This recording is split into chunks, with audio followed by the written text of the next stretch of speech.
Doctor plus மெய் என்பவர்களுக்கு உங்கள் பாரம்பரிய வைத்தியர் உங்கள் ராஜசூரியன்.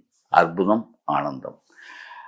மெய் என்பர்களே, டாக்டர் பிளஸ்ல ஒரு முக்கியமான இன்றைக்கு நாட்டில் நிறைய பேர் இனிப்பு மனிதர்களாக வாழ்ந்துட்டு இருக்கீங்க.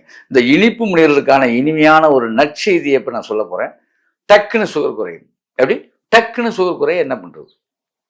அப்ப படக்குன்னு இந்த காரியத்தை பண்ணிட்டீங்கன்னா டக்குன்னு சுகர் குறையும். வேற ஒண்ணுமே இல்லைங்க.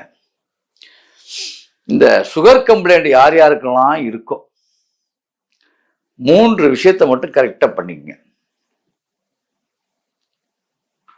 ஓமம் கொஞ்சம் எடுத்துக்கங்க, ஒரு 50 கிராம் ஓமம், 50 கிராம் சுக்கு பொடி, சுக்கு 50 கிராம் சுக்கு, 50 கிராம் ஓமம், சுக்கு, 50 கிராம் சீரகம்.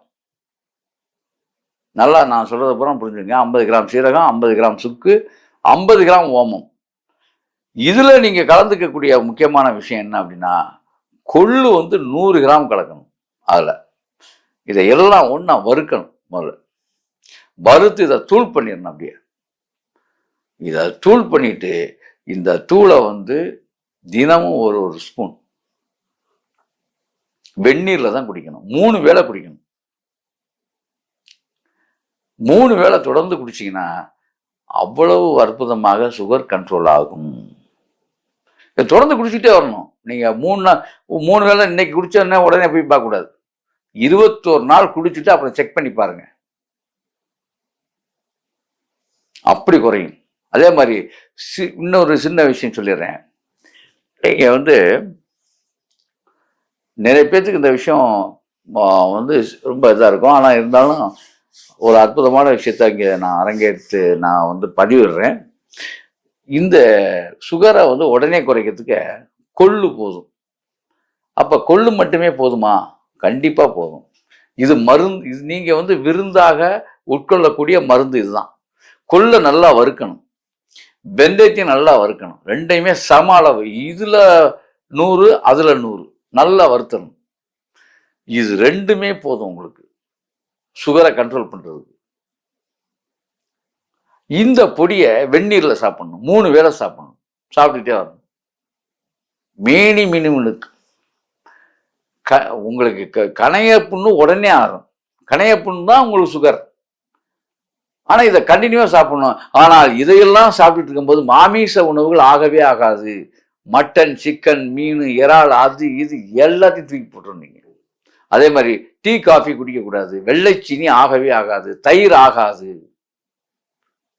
இதெல்லாம் அவாய்ட் பண்ணிடணும்.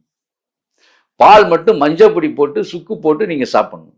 அந்த மாதிரி சாப்பிட்டீங்கன்னா ஓகே. பால். மற்றது என்ன உணவு வேணாலும் நீங்க எடுத்துங்க. பாவக்காய், அகத்திக்கீரையை அவாய்ட் பண்ணிடுங்க இந்த சாப்பிடும்போது. இவ்வளவுதான். இதுதான் வெரி சிம்பிள். இதுல உங்களுடைய சுகர் டோட்டலா குறைஞ்சிடும். அப்படி ஒரு இருந்துச்சாங்கிற அளவுக்கு ஆயிரும். Very simple. ஆனா இதை தொடர்ந்து நீங்க பண்ணணும். அப்படி பண்ணிட்டு வந்தீங்கன்னா பெரிய மாறுதல்கள், பெரிய மாற்றங்கள் உங்களுக்குள்ள ஏற்படும். ஆனா இது சாப்பிடும்போது சார் மாத்திரை சாப்பிட்றதா, அது உங்க விருப்பம். எப்படி? உங்களுடைய விருப்பம். ஏன்னு கேட்டா உங்களுக்கே தெரியும் நம்ம உடம்புக்கு அது தேவை. அதாவது உடம்பு நல்லா இருந்தா மாத்திரை எதுக்கு நம்ம சாப்பிட போறோம்? 2-3 நாள்லயே உங்களுக்கு தெரிஞ்சிடும். அது ஒரு மாத்திரை போடுவீங்க, 2-3 நாளைக்கு போடுவீங்க அந்த பழக்கத்துக்கு. 2-3 நாளே உங்களுக்கே தெரியும் ஹெல்த் இம்ப்ரூவ்மெண்ட் ஆகிறது உங்களுக்கே தெரியும். தெரிஞ்ச நான் சொல்லணும்னு அவசியம் இல்லை. அதை நீங்களே நிறுத்தி விடுவீர்கள். நீங்கள் ஆரோக்கிய மனிதர்களாக அற்புதமாக ஆனந்தமாக நீங்கள் திகழும் பொழுது அதாவது யாத்திரையோ மாத்திரையோ உங்களுக்கு தேவைப்படாது. உங்களுக்கு ஆமாங்க, மனசுல தெம்பும் தைரியமும் வந்துட்டா எதுவுமே தேவையில்லை. எப்போ நம்ம சுணங்குறோமோ, எப்போ வாடுறோமோ அப்போதான் நமக்கு துணை தேவை, இணை தேவை. என்னடா அதுக்கு ஒரு ஆறுதல் வேணும். சரியா நான் சொல்றது? அப்படி. ஆகவே அன்பர்களே, இப்படி செய்து அப்படி வாழுங்கள். அற்புதம், ஆனந்தம்.